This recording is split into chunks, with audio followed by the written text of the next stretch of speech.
What is up, everybody? Episode 108, Patio Slate Podcast. It's Anthony. We have Tony here. How you doing, Tone? I'm good, man. I'm good. How are you?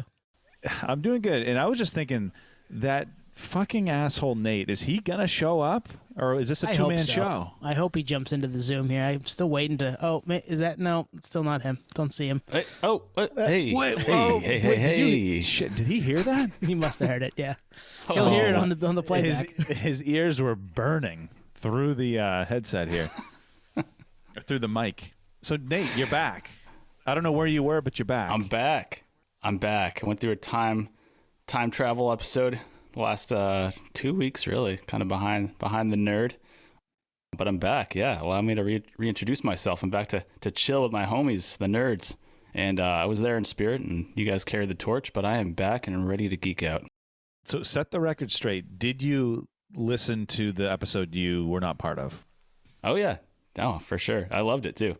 I felt like I was there in spirit, and obviously that there was some kind of taglines in there that I fully appreciate. So, yeah, no, I loved it, man. I went for a long walk with a new addition to the family, and we listened together, and I think he was intrigued by it. Ooh, that's exciting. Nice. New addition to the family. That's exciting. Yeah. You got a dog? Yeah. Unless you're DMX, rest in peace. Yeah. Yeah, got a little newborn nerd has entered the room. Future podhead, baby. Future podhead. I love Future podhead. Yep. Well, it sounds like current podhead because he listened to episode 107 with Trawl.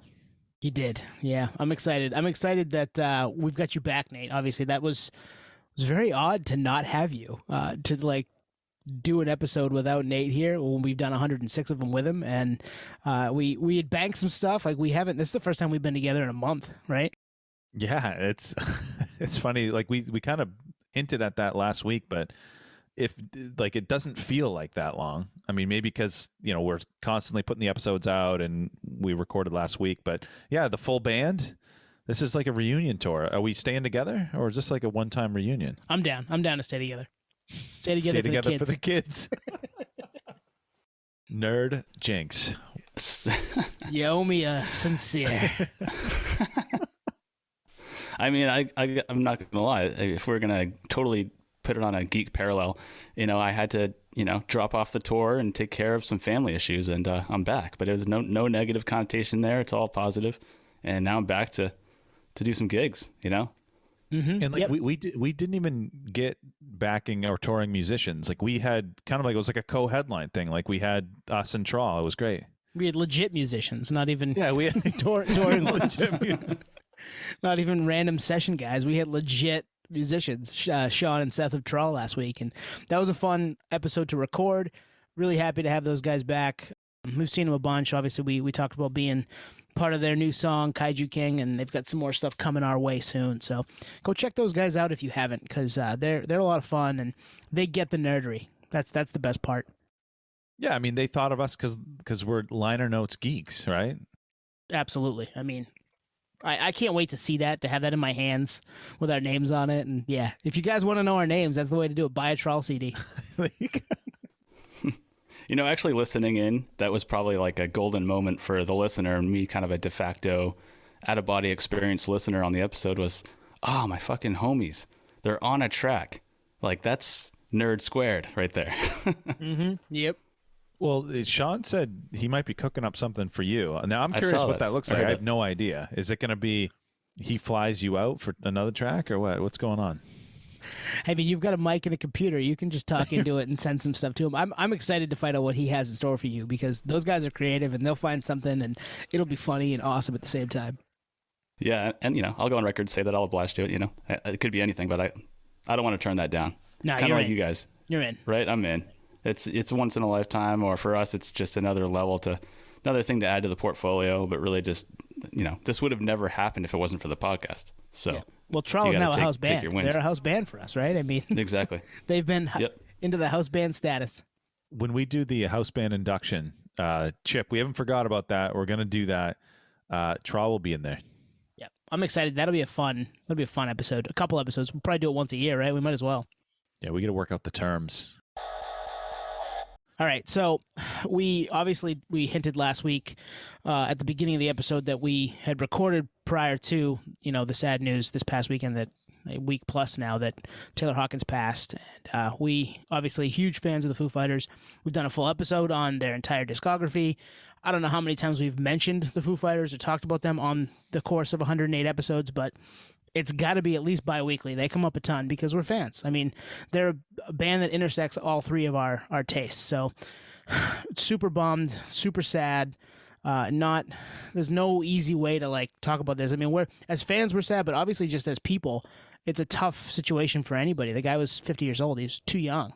And to lose somebody from our generation, I think that's why it hit me so hard. I don't know about you guys, but that piece has been the hardest part for me. It's like, this band was ours from start to finish. And I mean, they're not done, but you know what I mean? They were ours.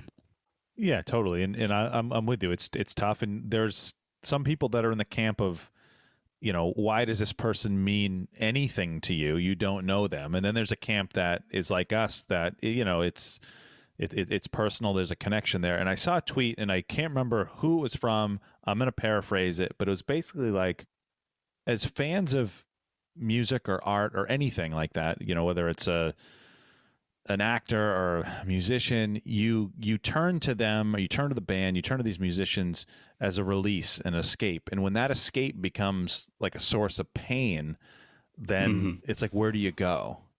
And I thought that was pretty spot on. And it's unique because you don't know them, but you kind of do, because you jived with like the output, their creative output, for almost 30 years. So it's like, yeah, there's a connection there. And selfishly, things won't be the same. They won't. And I know that's obviously for the band, but it's for me too. It won't be the same. So, dealing with that, it's like, where do you go from here? So Nate, you Foo Fighters fan since probably the day you were born. Before they were even the Foo Fighters, you were a fan. So how are you doing with this? I know you have had a lot going on. Yeah, it was actually I learned from our group text that it happened. So it seemed out of left field, Saw the guy a few times in just the last 6 months play with Dave Navarro and Chris Chaney from Jane's Addiction, his little side project, just mainly cover songs and some originals. And the guy looked like he was having a blast. Met him once in New York City. Was the nicest and sweetest guy ever. He's the only signature I have on Color and the Shape. So that'll be the personal value of that product that item will now be on a pedestal, because I really liked the guy. And you were talking earlier about the songs and what they mean to the fan. And for him, he's a great musician, but I think the podcast elevates who he was as an individual, because I watched every single Taylor Hawkins interview and was like, this guy is so down to earth. And if we ever had him on the pod, he would be a blast, because he's like Greg, which is a regular on the podcast, Greg from Zebrahead. And just funny, having fun, no ego. There's a great quote in Rolling Stone where he said, I don't have anything to complain about. I play music for a living. I thought that was the coolest, something like, I might be paraphrasing there, but that quote just there kind of explains who he was as a person. He didn't take it for granted. So this whole situation is hard to swallow, because there's pretty much no musician out there that's relatable, even if we get to know people on this podcast. But Taylor, we didn't even know at all, and he just seemed like such an easy guy to jive with. So this is a hard hang. Totally. And we're just looking at it through three guys who love talking about music and have spent a lot of time with that band, and our people too. And we're closer to 40 than we were 3 days ago. So we're feeling our age, having somebody who came into our life when we were kids and is now tragically not in it anymore, and has given us so much to listen to and to enjoy, and times to be excited. I know, Nate, we talked a little bit a couple nights ago for our friends at The Itch, who I think they're dropping it tomorrow, about going to a show in Boston, seeing them down there, and then you running into them in LA. And it's just tough. It's tough to, you're right, it's never gonna be the same, Twan. You're right. There's just no way around it. And I hope we get the Foos back at some point. I know they canceled everything. They were my show I was most excited for this summer, and obviously that's not going to happen, and for good reason. I understand that completely. You can't fill those shoes in 3 months and try to figure that out. So, well, heavy hearts. We're all bummed about the situation and feel for his family and the extended Foos family, as I said last week. And it is extended. I mean, if you saw the range of not only musicians, everyone from and non-musicians, actors, and John Stamos, Stevie Nicks, and then some of the folks that you would expect that have toured with him and whatnot. I mean, everyone, and I haven't heard a bad thing said at all. Everyone was just in love with the guy. So it's really too bad. All right, so let's get down to our main segment tonight. Tonight is a segment that kind of came to me on the fly this past weekend. And my wife and I were out on Saturday afternoon last weekend, and we were just we had a Saturday off for the first time in a while because our jobs don't always dictate that we can. And we're out, we're having a drink somewhere, and a song comes on in the place we were in, the establishment we were in, and I was like, I know this song, but this is the original. It was sampled on another rap song that I love. And I was like, man, that'd be fun to do. What are some of my favorite samples? And I immediately texted you guys, like, hey, I think I got the main segment for next week. Let's do our favorite samples, or, some of our favorite samples in the music industry, songs that were repurposed into songs we now love. So what do you guys think? Good idea, bad idea? I think it's a great idea. Like when we think of ideas, we often throw out a few and there's some back and forth, or there's like twists and turns, or what if we do that? What if we do this? I think we were all just like, let's lock that in. Just let's pick it. Yeah. Give us a few days to think about it, and here we are. So, yeah, I think it's great, and I'm curious to see what direction you guys go with genres. Hip hop is the most obvious, the most notorious for doing this, but it's not the only genre that does it. So, Yep. Yeah, and it's one of those what seems simple on the surface, but you start to kind of go through your recollection on, man, how many songs do I love just based on the sampler? What songs do I like where that sample just ties it in, What song do I continue to go back to because of the sample as kind of like a ringer in your head, like, oh man, I love that song, and it's because of that sample. So yeah, this segment that you brought up, Tone, was really kind of I don't know, it's something you wouldn't really think of unless you brought it up. It'd be like, yeah, I like that song, and you just move on. There's so many distractions. So samples, man. But we're nerds, man. We do more than just think about something and move on. We're like, how can we turn this into something? Yeah, I got something here. Who's going to lead off? Nate, dust off the cobwebs. Get loose here. Kick us off. All right. I like it. Well, this was another one of those segments where you brought it up, and I immediately was like, oh, there's so many songs that are rushing into my head right now. And I always try to avoid that, which is a weird thing where I'm like, this is the obvious thing, but it's the obvious thing for me as an individual. You kind of get ahead of yourself thinking like, oh, everyone already knows what's in my head, but it's just not the way it works, right? So one that always just comes back as like an all-time for me is Cameron, What Means the World to You, with the sample Roxanne by The Police, is all-time, quintessential. So good. Just the blend of those two are so timeless, and it's got a great hook. It's got a great vibrating sound that just kind of brings you back time and time again, and it's kind of an underrated song. I went on Spotify earlier. It's not even in the top 5, so I feel like it's still somewhat a gem. Like it's not been overdone at the same time. So, and The Police are, one of the best, greatest bands of all time. So for them to even get permission, or for him to be able to get permission from The Police and sample Roxanne, is the intro and kind of recurring theme through that song is just an amazing feat. So that's where I'm kicking it off tonight. It begs the question, though, did he get permission? Did he get clearance? I think right? In this day and age, 2022, I think you have to. Like, just everything's on the web. Your song's probably going to be in TikTok videos. Like, the net is going to be very wide, where this was probably early 2000s, late 90s? I don't know. 2004, 2005, right around there, right? I'm looking it up. Go ahead. No, it was actually late 90s. I feel like you could get away with, and I'm not a music industry lawyer, an IP guy or whatever, but I feel like you could get away with a lot more. Pre-internet, absolutely. He probably threw this on a mixtape, and it wasn't, he didn't think it would ever get on YouTube, because there's a lot of rappers mixtape stuff that is not on Spotify. It's just on like YouTube, right? Because they probably can't. Yeah. Right? Because they didn't get permission for some of that stuff. And sometimes it's like, oh man, bummer. I wish I could get to that at all times because it's so badass. Because maybe they used a sample that they couldn't clear. It's funny you say Cameron, because when I was Googling last few days, like to try to think of some songs that I love and whatnot, there was a list of like classic samples, and Cameron was on it, and I couldn't find, and I can't remember who he sampled. Might have been Journey. It was not on streaming, and I should have gone to YouTube. So that song came out in 2000. Good call. 2000. Wow. Such a classic, Nate. I mean, we listen to that all the time. All the time. No, I was going to say, to your point, like 2000 was probably like that breaking point where like pre-2000, Permission was probably up and down, yes and no. After 2000, I feel like, especially with the piracy legacy that kind of kickstarted around then, it was probably, hey, you need Permission or like the song's going to get you into some legal trouble. Yeah.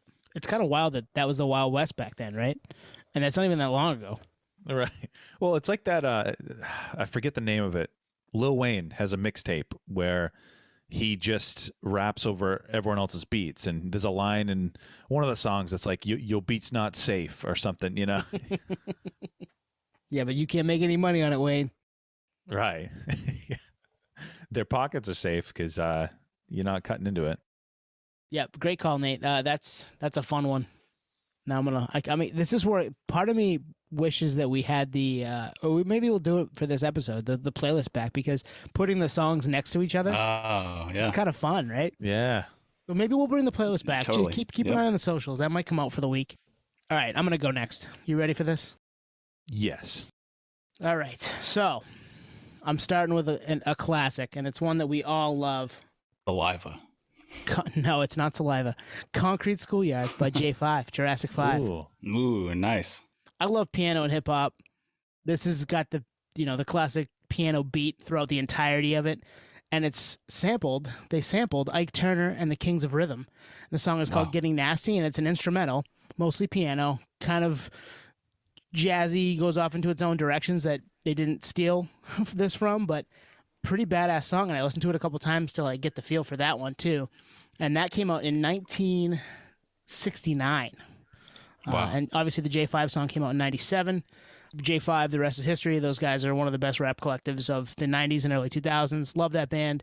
Love that group. Grew up listening to them, and we'll still listen to them to this day because it's classic stuff. But this was a perfect 1990s beat. And I love piano and hip hop, and this song is like the quintessential piano hook. So I was super stoked to pick this one. It was first one that came to mind, and J5, Concrete Schoolyard. So I was thinking about this even before you guys just went back to back with early 2000s, late 90s songs, which is, I feel like as time goes on, samples will get worse and worse because you got to think of it. A lot of the good samples have probably already been taken, but I think the quality of music is deteriorating. So like J5 and Cameron, they're probably late 40s. So they were like, the songs that they're sampling, they probably grew up hearing from their households. Now take our generation, like, who are we going to sample? Smash Mouth? Like what? When the morning comes. Somebody wants to... You might as well be walking on the sun. What's the dealio? Oh yeah, right. Mast. Let's sample Mast. Oh boy, you're right though. It's very similar trajectory for them to probably hear these songs from the 70s, late 60s, early 70s that they grew up with in their households, and then to maybe sample them because it was something they loved and they turned it into something new. Stuff that we loved was already sampling stuff, so might be a little more difficult for us to be like, hey, let's sample the sample, and who are we paying? Are we making any money on this bad boy? So that's tough. It's a law of diminishing returns. Mm-hmm. There's also a rated G aspect to it where it's like, it's all inclusive. Like your parents like it, their parents like it. It's, I don't know. It's the Jack Johnson of hip hop. It's like, yeah, everyone likes this because it's multi-generational. Everyone can, relate to this music because of the sample alone. So like your parents already like it because of that. And then you like it because it's your thing. So you're kind of two steps ahead. Mm-hmm. Well, you're not sampling something to make it worse. Make your product worse, right? Yep. It's to enhance it, unless, you miss the mark. But yeah. But J5, they're underrated, man. That's an underrated hip hop collective. I agree. Totally agree. And they had their moment, but they it wasn't like long, really. No. I know It's short. it had the Dave Matthews collabo, but that's kind of where it ended, really. Yeah, 05-ish. Yep. Yeah, it's one of those weird things where it sucks that it was so quick because they probably had a lot more in the bag, but at the same time, that music was of that small little window of time. Like if that stuff came out today, it wouldn't really make sense. I mean, the Roots still do it, so maybe there's something to be said there, but otherwise it would just be out of place for new music, you know?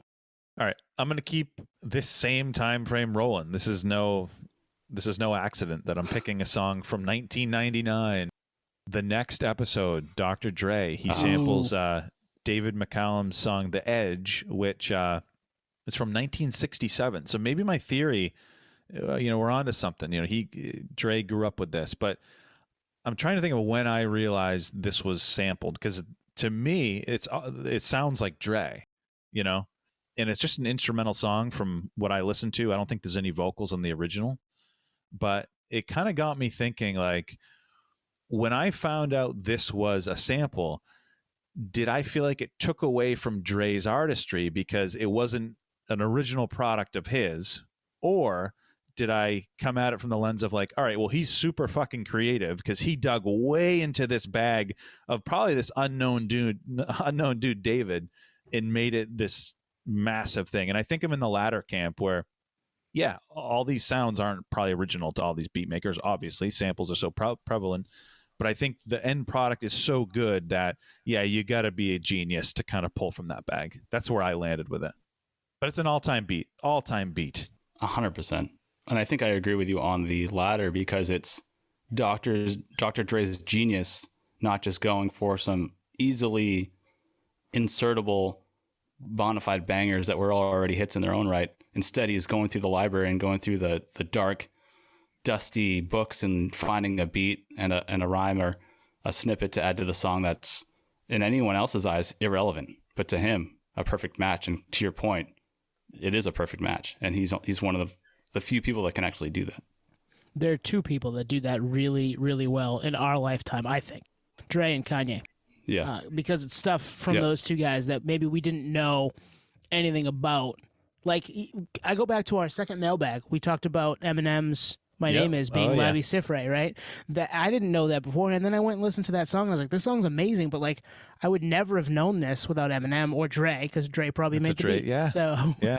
Wow. Pulling stuff out of thin air and turning it into, it's already amazing, but changing it enough to make it its own entity, and that's awesome. And like, I'm with you. It takes a special brain to hear that stuff and turn it into something new, even though it still like holds some of its old, value.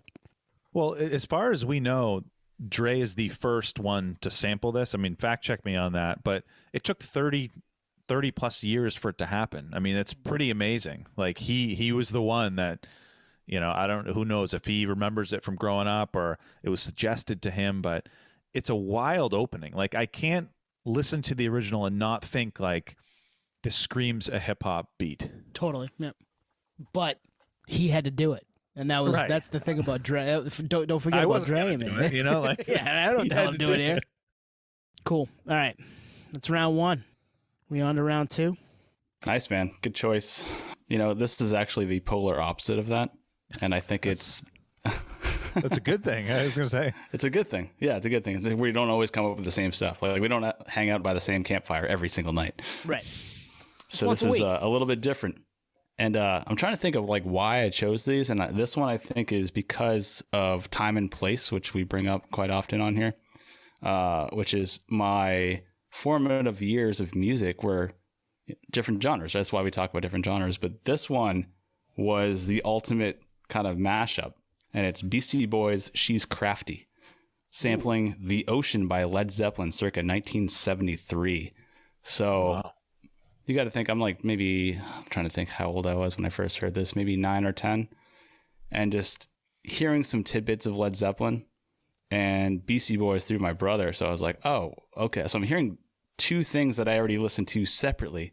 Now they're in one song. And like, as like a young kid, it's hard to really comprehend what's going on. You're like, wait, isn't that thing? Wait, this is that oh, it's in one unit now.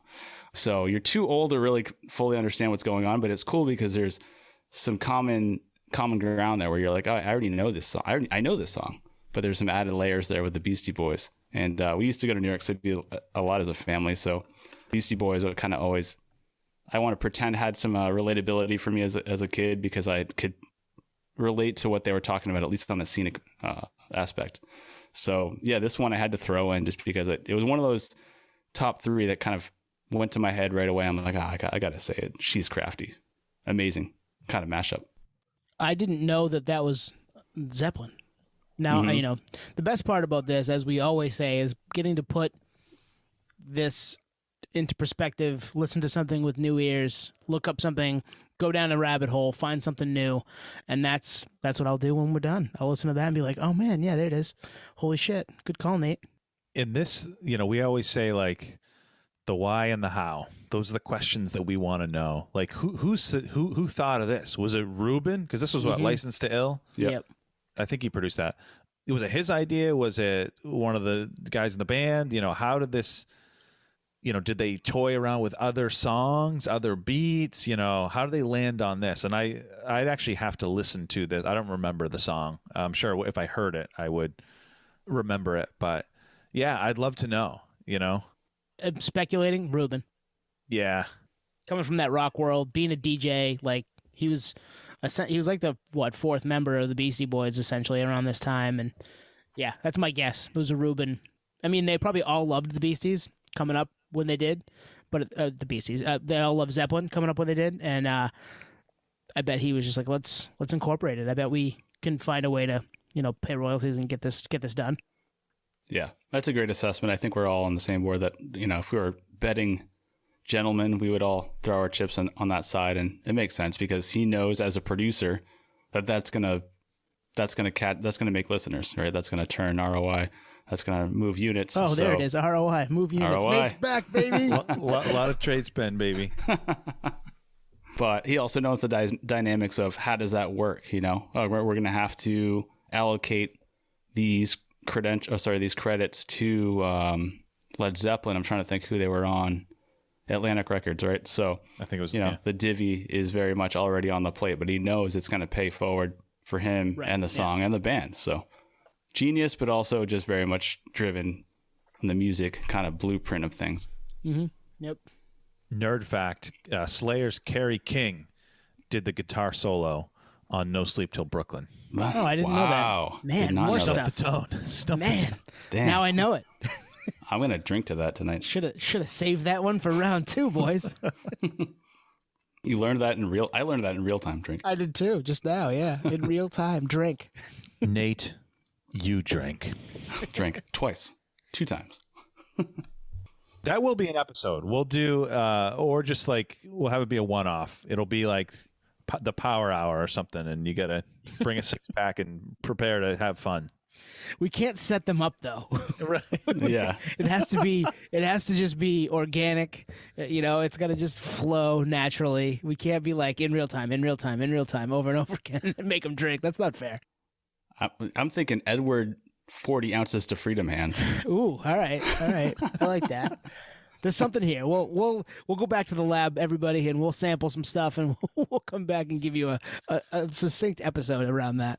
You'll have to sign a waiver. First beer producer to sponsor the episode.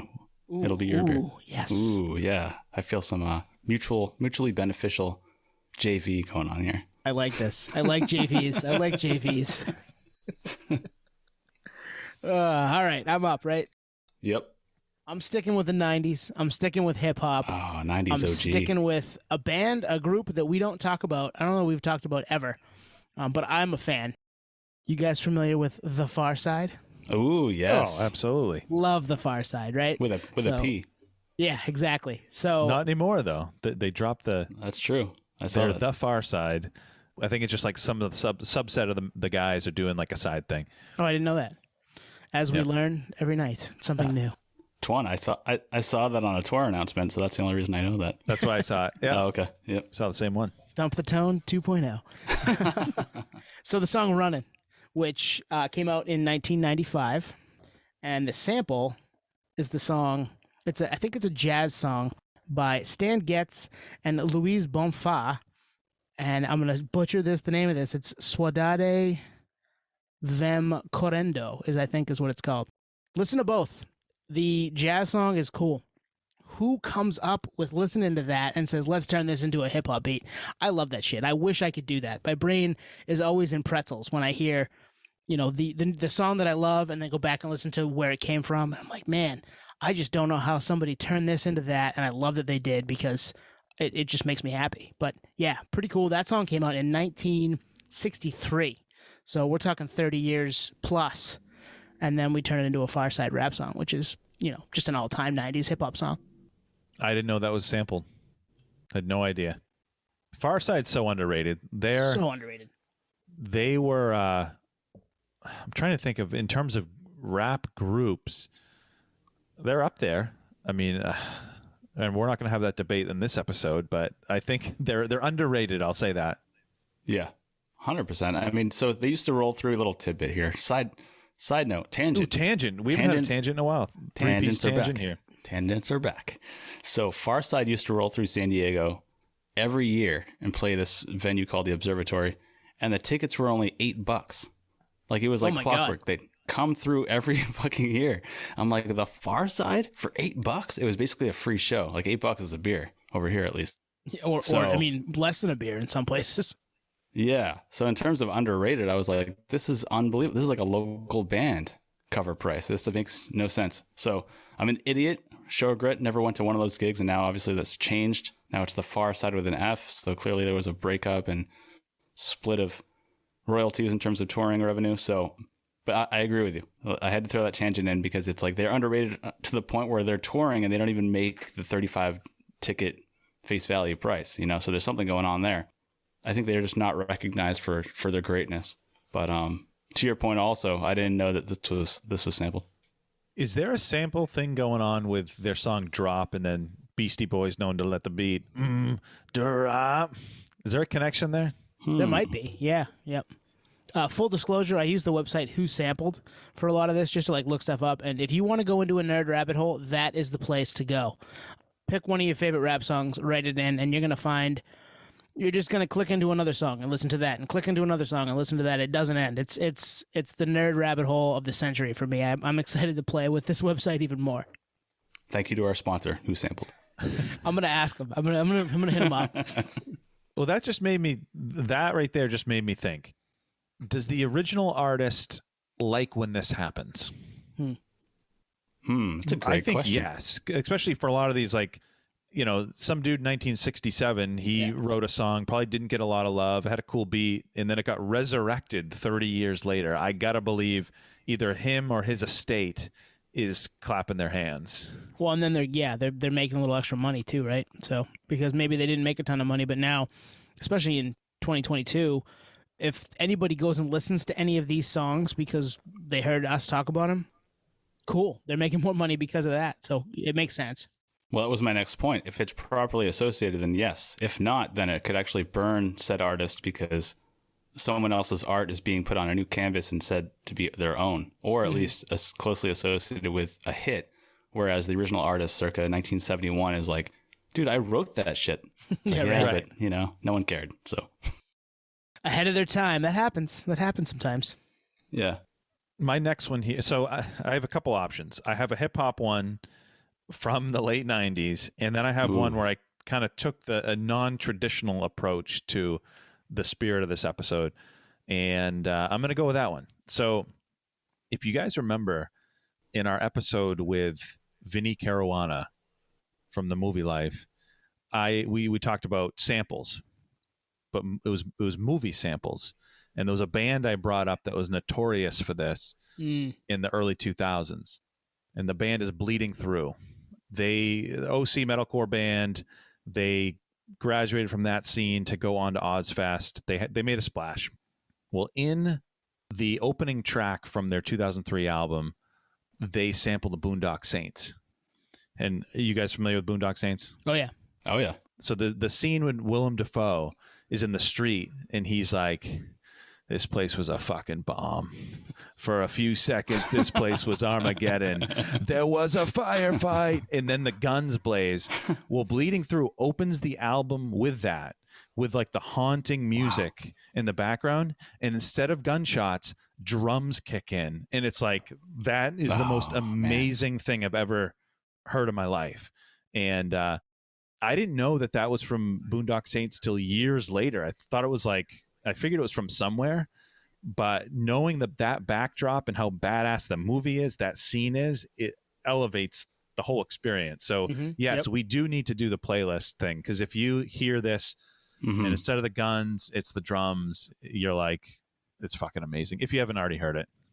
I haven't. I can't wait to. Because I can see that scene. I haven't seen that movie in years. I can see that scene right now because it paints that picture. It's perfect. Great fucking movie. All-time movie. That's artistic level to another level. I mean, the only other movie type thing I can think of is Wu-Tang Clan, where they kind of do kind of movie snippets. I think of Bruce Lee or something, right? Yeah, old Bruce Lee movies. Yep. I can think of another band, the Ataris. Shaolin style. Yes. The Ataris do it a couple times, right? Oh yeah.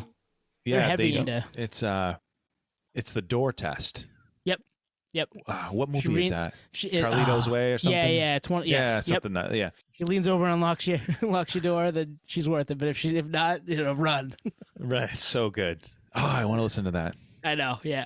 Your Boyfriend Sucks. Is that the name of that song? I can't remember.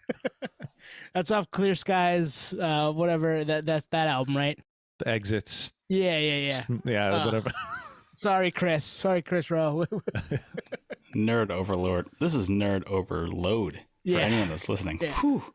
We're sampling nerdery right now. Well, and I mean, and they covered Don Henley's Boys of Summer on So Long Astoria, which is a Goonies reference, and there's a whole song about it. So like, right.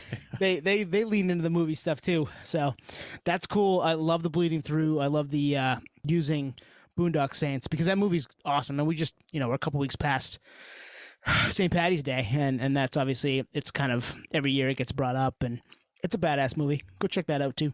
I mean, it's also relatable, right? Because we're from New England, so we can kind of associate it with the accent and just the overall landscape, which is always cool. And Maynard comedian Bob Marley, not of the Wailers, but Bob Marley, the comedian from Portland, Maine, is in the movie. He plays a goofy motherfucker. You're going nowhere. But movie samples are underrated, and this was a thing back with that scene and adjacent scenes. Like, I mean, you heard it with Vinny in that episode. He couldn't even remember he couldn't remember the movie that they sampled in their demo, the blue demo, whatever it was, red demo, whatever it was. But all-time sample. Go listen to that song. You'll love it. All right, Nate. Round 3. Round 3. Man, we're moving along quickly here. So here's another one that I really like.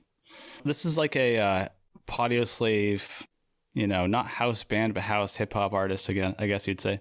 We all agree this guy's the man. Nas. Where you at, Nas?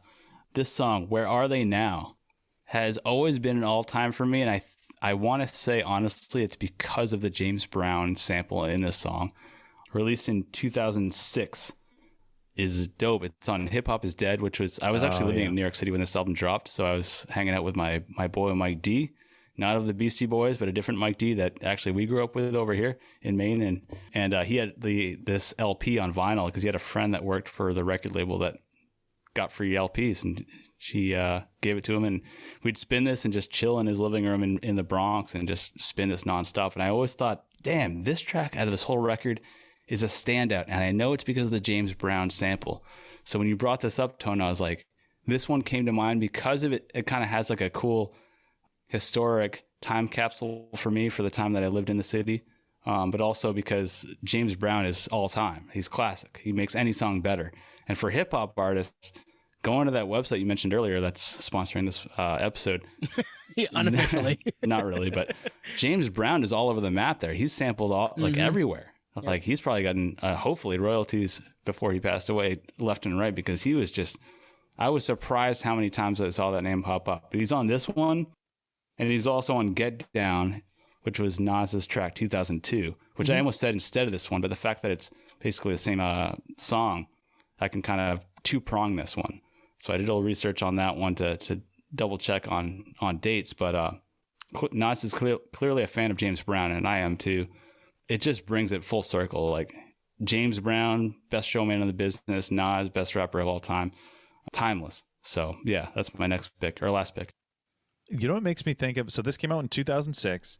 Yep. The original song was 1970. So I wonder if there's like a unspoken like statute of limitations. Like anything in the last 10 years, you can't fucking sample that. Anything in the last 15, that's when it gets dicey. Anything over 20, maybe that's in play. Or maybe, like, to get back to the earlier comment, nothing recent is good. So you have to dig from the old well. Right. But yeah, no. Think of anyone in today's era. Can anyone hold a candle to James Brown? I think the answer is no. No. Not doing what he did. Yeah, nope. Yeah, I mean, Bruno Mars is like maybe in the same ballpark, right? Or maybe same stratus. You know what I mean? So right. Yeah. I'll say this: knowing that all these artists are sampling Brown, it adds an even deeper appreciation than before. Yeah, it's amazing.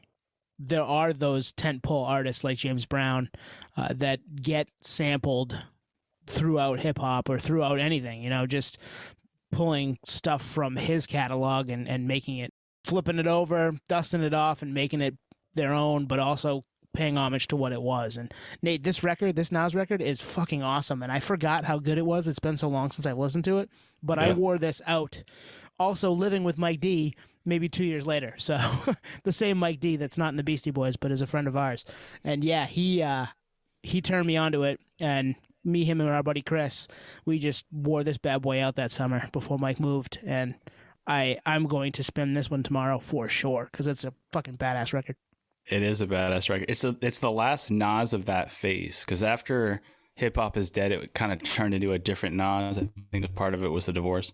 And then there's a 3.0 Nas, which is him today, in my mind at least. Yeah. But I think like from his inception to his career to Hip Hop Is Dead is kind of like a said period, kind of like Kanye with, his first LP to Graduation, and then it becomes a different Kanye. Now it's a different Kanye, and then today is like a Kanye that we don't really understand.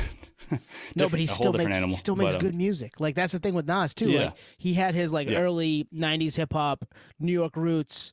I'm going to rap everything that's in front of me. And then he kind of glossied it up a little bit and started telling a little more story, like that maybe it wasn't necessarily his, but like war stories he wanted to tell. And now today he's like, hip hop historian, elder statesman, one of the best MCs, if not the best MC ever. So I love I love his evolution as well. Like you're right. Nas he's one of the best ever. Nas is the most organic for sure. It's like, dude, you're fucking an old wallet that gets better with age. Mm-hmm. He's my favorite. I think I've gone on record on the pod with that. He's my personal favorite. He may not be, objectively the best, but subjectively in my eyes, he is. He may also be objectively the best too. Right. And there you go. And actually, you turned me on to that new one. Yeah, the new came one out around Christmas. Yeah, Magic. I didn't know it dropped, and I listened to it, and I was like, it's kind of throwbacky for him. Yeah, this record's great. And little nerd fact, local to us in Portland, Maine area, we had a Red Hot 95.9 radio station that played rap and R&B stuff until about when this record dropped, middle 2000s. And I remember when they were getting ready to go off the air and become, I think they're a sports radio station now and then have been since, the DJ that was there at the time just put on Hip Hop Is Dead and played it for like an hour. Oh, wow. Yeah. That is awesome. Which is a nerd fact. That's something that we would do. You know what I mean? That's awesome. That's why that station is a sports station now. Yeah. Well, he played a good song at least on the way out. Another nerd fact, Chris Webber of Michigan basketball fame produced Blunt Ashes off this album. Did you really? Yes, he did. Shit. And of course, this was the reunion of Jay-Z with Black Republican. Yeah, great song. Yep. Great album. It opens with Money Over Bullshit. I mean, come on. Yeah, right. So fucking good. It's so good, man. It might be his last front to back, but I think it's because I'm not gonna lie. We all know this. I'm coming back from the woods here. The 90s is the best era of music. Hip hop too, he says. And yes. And this is kind of a continuation. This is almost like throwback for Nas. This is Eminem show. I'm gonna it's not the 90s, but this is where I'm going to like leave that cap. Yeah. Cool. Good one. All right. I'll give you my last one here. This one is also a 90s hip hop song. I can't help it. I love this era. Shit. I'm with Nate. I think I agree. It's the best era. It's so good, man. 1996. One record from this group. I'm going to see if you guys can guess. It should be pretty easy. One record from this group. It's a triumvirate of MCs. All went on to do. Yep. What song am I talking about? Could be a couple. Ready or Not? Ready or Not. Yeah.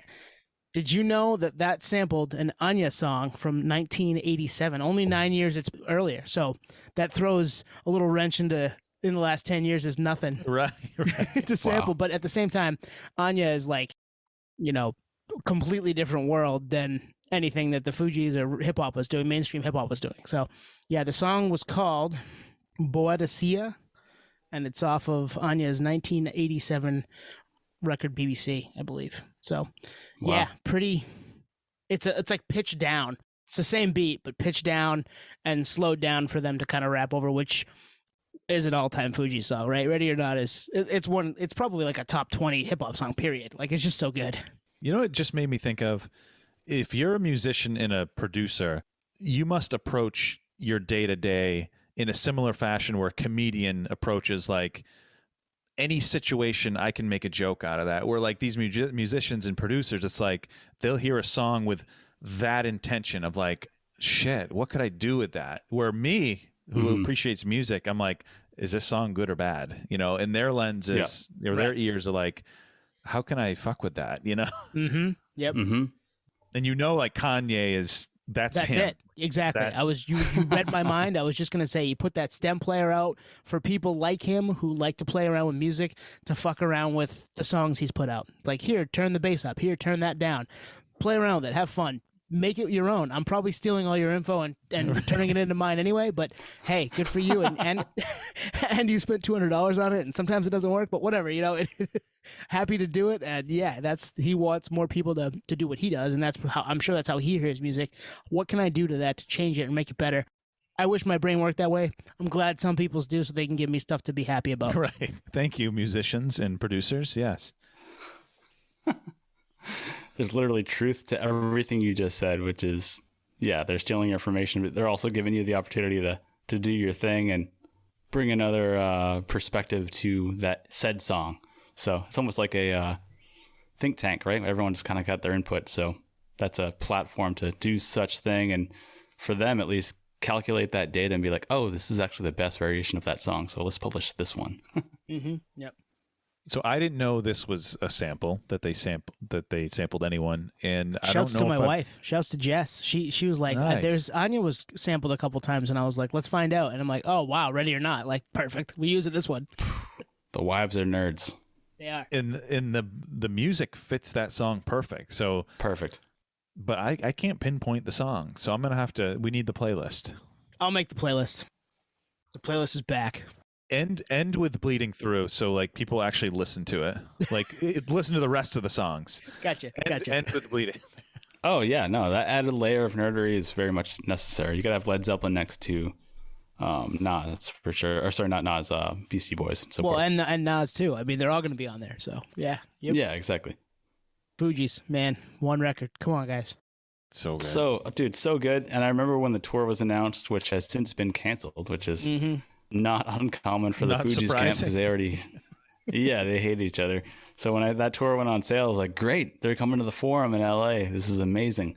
And I didn't buy tickets reluctantly, but they've since canceled the tour, so I guess that's off the map. But where there's friction, there's amazing art, and that song is it's all That's up time. there. Yeah. Here's a new little tangent too. With the new nerd on board of the baby, I know what's good and what's not based on what makes this little guy calm. And this is one song that I did play recently, and he's like, "Oh, calm as a clam." Like there's good beats. There's good beats. So what does make him calm?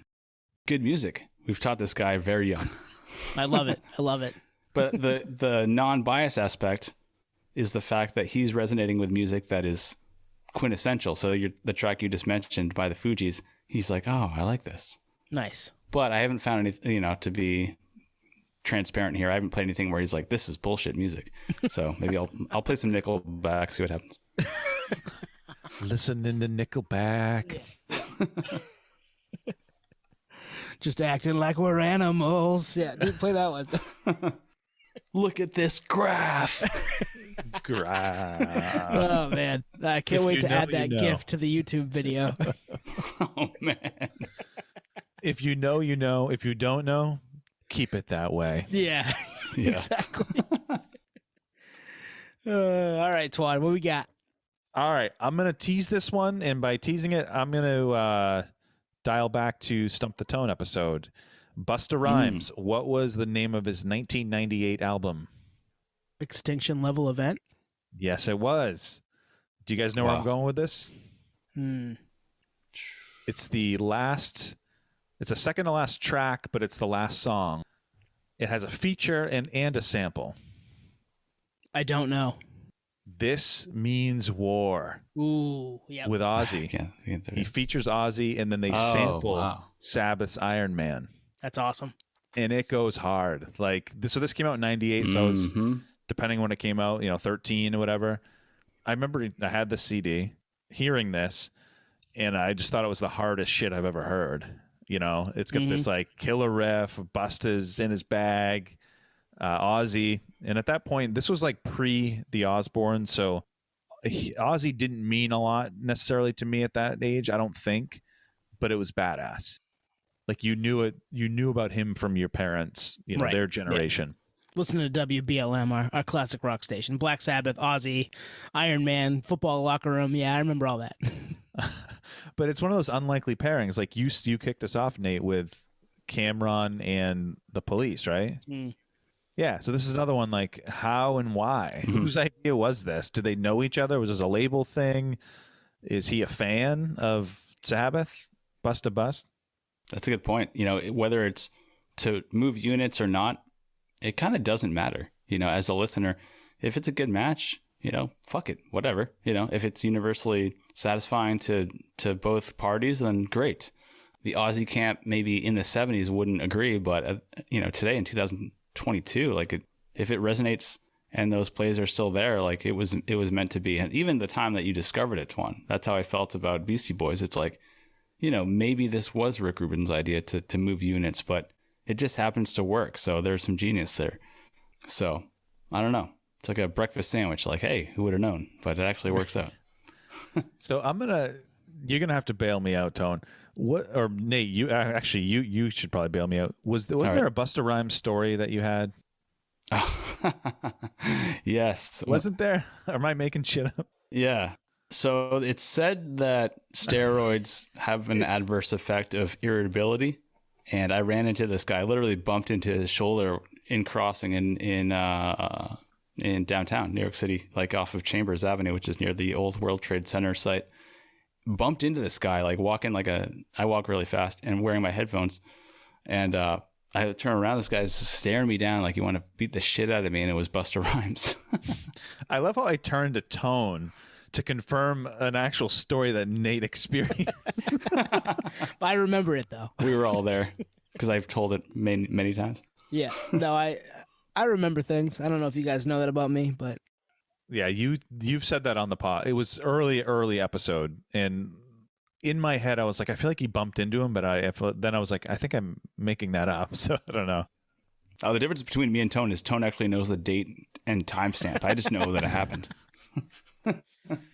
Nate's time in New York fascinates me because there's an all-time picture of you trying to get Eva Mendes's autograph, which I would love to use at some point for something. But you know what I'm talking about? Oh yeah, there's photo documentation from the good old paparazzi. Yep. So yeah, this great sample, and it's one that's like double.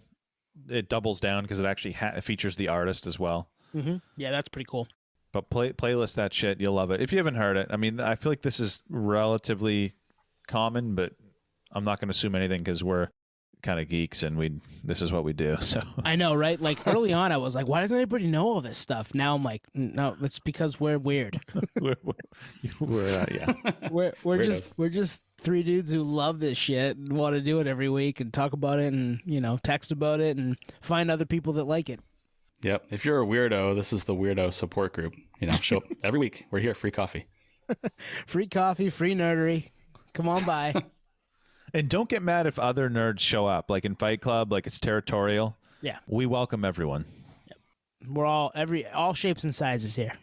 Yeah. It actually makes me feel better, especially when we do like collab episodes with other nerds, like the Playlist Wars and the Itch and whoever else. It's like, oh, okay, like we're not alone here. In fact, finding you guys was like a great, revelation for me. Like, all right, I'm not the only one that collects ticket stubs. I'm not the only one that collects posters that you're supposed to throw away after a while. Right. Like it's all good.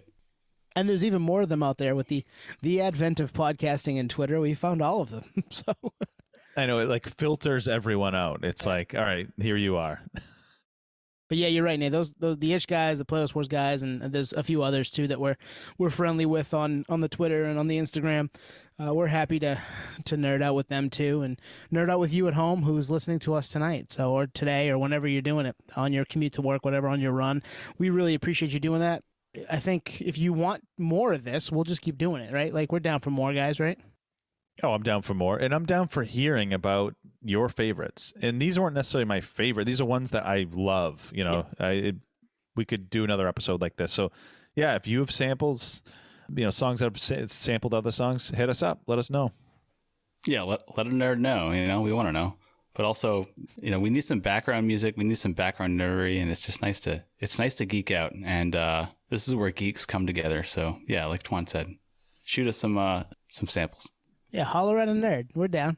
I was going to say, like Tucker Rule, he said, show the drummer some love. Well, Yeah. in this case, show the nerd some love, Exactly, yeah. Hit us up. Let us know what you thought about your samples, the songs that you thought maybe the song that you just realized was sampled last week or you did tonight and you're like, shit, I've loved that song forever and didn't know there was an original. So hit us up on the socials at Podioslave on pretty much everything, Twitter, Instagram, TikTok, all that fun stuff. And then we're on YouTube, Podioslave Podcast there. We have a website, right? www.podioslave.com. Everything you need is there. You'll find all of our stuff there, videos, interviews, press, all the cool stuff that we've done over the course of 2+ years as a podcast. And we've got some more coming. We've got some stuff in the pipeline. We're back together. We had a little bit of a hiatus as far as us together, and now you're hearing us back together doing our thing. So we're going to have more stuff for you. I'm in. I'll be back. I hope you'll be back. We'll see you next week. Peace out, folks. Cheers, nerds. Peace, podheads.